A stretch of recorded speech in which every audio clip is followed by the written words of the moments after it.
Hello everyone, my name is Christian Eschbach, and welcome to another one of my album reviews.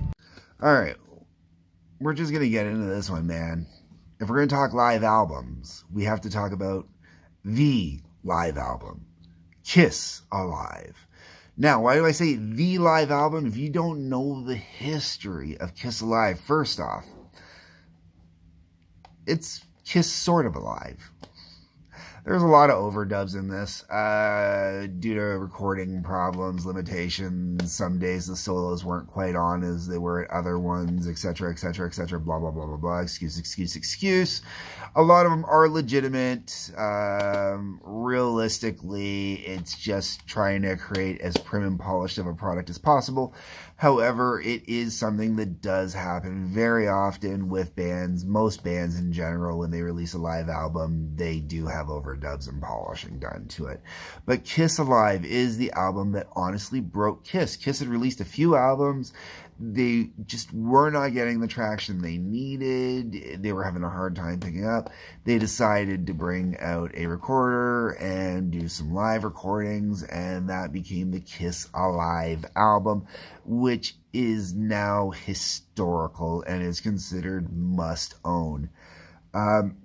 Funny story with Kiss Alive, my dad actually bought the cassette for me when I was a kid. He was going to give it to me for Christmas, and he'd asked if I was into Kiss or whatnot. And at the time he had asked, I actually wasn't really into Kiss. I didn't know much Kiss. I was way more AC/DC, Alice Cooper, Beach Boys, weird sounding mix, I know.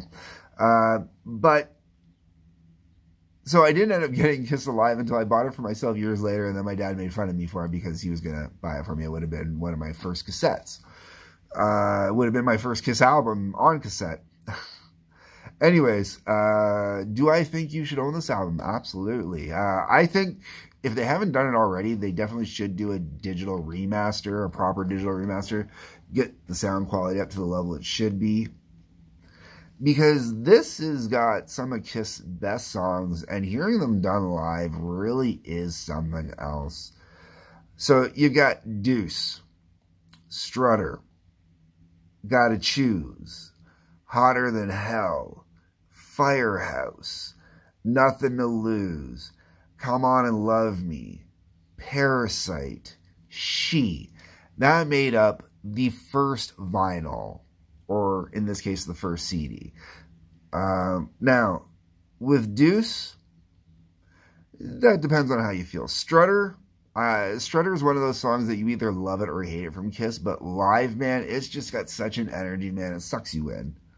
Especially because this would have been back in the early days, man, when it was still a new song, man, when even the band wasn't tired of playing it yet and relying on the tapes to get them through. Got to Choose. I like the fact that this is on here only because it's a song that's kind of disappeared over the years. You know, it's one of those ones that you really don't think of when you think of Kiss. It's one of those ones you really don't hear of when you hear a Kiss anymore. It's just kind of disappeared. So to have that one on here is really kind of cool that way. Hotter Than Hell. I mean, that's kind of, I think that's still kind of a bit of a mainstay. It's been around quite a bit over the years. Great tune. Don't blame them. Firehouse, that's one that's definitely been around quite a bit. I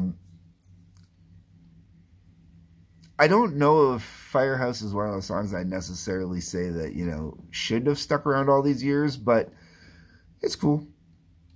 I mean, live, though, it's got that, when you get the siren going and stuff like that live, that's a thing, you know. It's a great part of the stage show.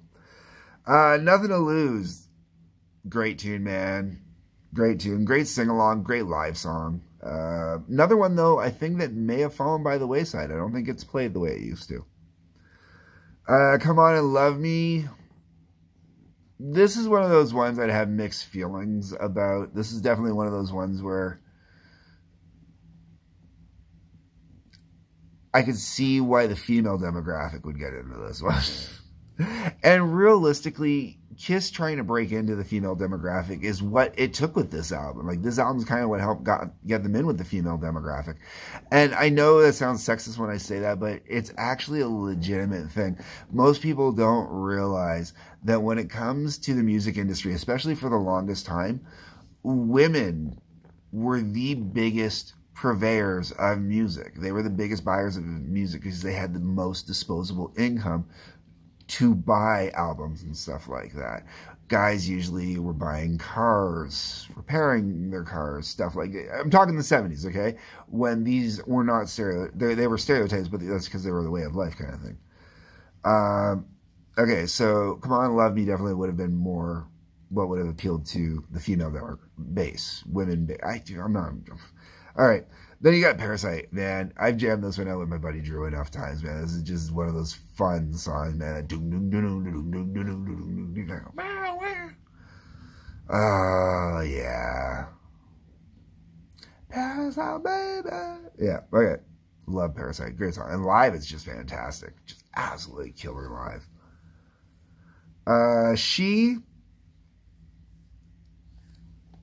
I know she has her fans, and I definitely understand why those fans are into She.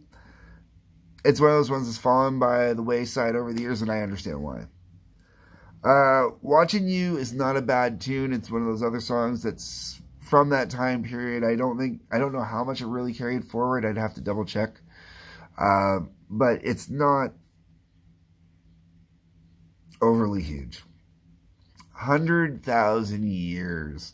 This is where the Peter Criss. Ooh. Sorry, folks. This is the Peter Criss drum solo. Ooh. It works within the context of the song. I think it's really good within the context of the song. I do not... His drum solo's decent. It's good. And I have to wonder about his drum solo, how much of it was redone when I hear all the horror stories, but this would have been early enough that the horror stories may not have kicked in yet. I'm not sure. The whole way around, it's a good drum solo. I mean, it's not Neil Peart. No one's is. And there are other drummers I could also reference as well, where it's not on their caliber either. But realistically, Peter Criss is a respected drummer, but he's not anybody's go-to drummer. And when it comes to respected, I mean, depending on who you talk to, stuff like that, there's a lot of guys out there that got into drums because of Peter Criss. So, end of story on that one.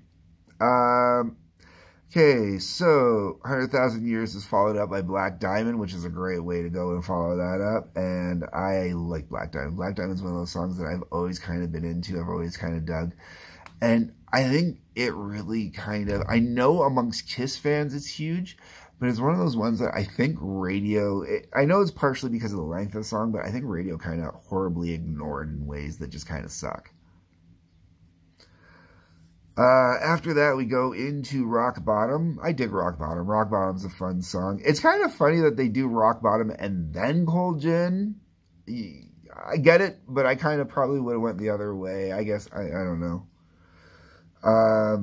And Cold Gin, man, Cold Gin is probably my favorite Kiss song. It really is. I absolutely love it. Another one I've jammed out with Drew a couple times here and there. Not too much. He's not as big of a fan of it. He's a bigger fan of Parasite than he is Cold Gin, but it's once in a while I'll throw it in just for fun. I do it at karaoke for fun too. Then we get into Rock and Roll All Night. I believe this was actually where this song was introduced to the world, because I don't think it came out until the next album. I could be wrong on that. The comment section is where you correct me on that. But Rock and Roll All Night and Party Every Day, man, if you're going to listen to it, you should listen to the live version. And this is the legendary live version that you all know where it came from, okay? So, yes, you should go. And then this all finishes off with Let Me Go, Rock and Roll. I don't know if that's how I would have finished off a double live album. And I definitely know if I were Kiss and I were doing the live show and I was making the calls, I still don't think Let Me Go, Rock and Roll would have been the song I would have finished with.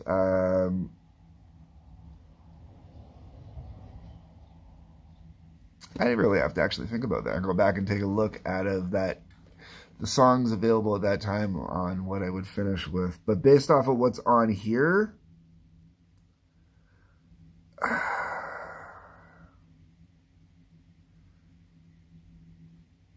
that's a tough call, man. That's a tough call. I think I would have looked for another song.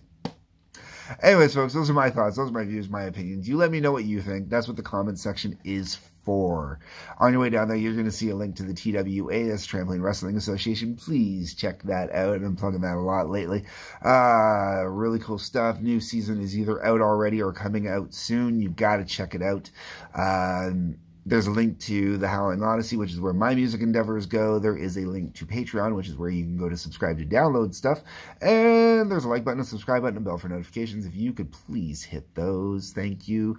Peace, love. Take care.